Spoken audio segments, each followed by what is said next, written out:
ఇవాళ ఈ కాంగ్రెస్ ప్రభుత్వం చేసిన అపచారానికి తప్పకుండా మనం తగిన రీతిలో సమాధానం చెప్పవలసిన బాధ్యత ఉన్నది.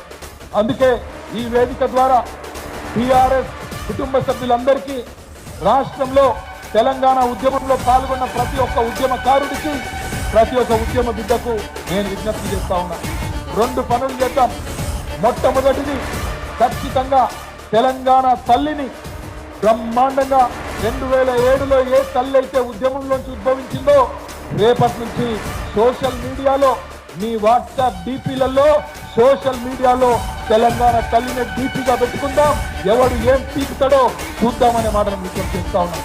అదేవిధంగా రాష్ట్ర వ్యాప్తంగా అన్ని నియోజకవర్గాల్లో ఎక్కడికక్కడ ఎక్కడెక్కడైతే తెలంగాణ తల్లి విగ్రహాలు ఉన్నాయో అక్కడ రేపటి రోజున ఈరోజు కాంగ్రెస్ ప్రభుత్వం చేసిన అపచారానికి నిరసనగా రేపు మొత్తం రాష్ట్ర వ్యాప్తంగా పాలాభి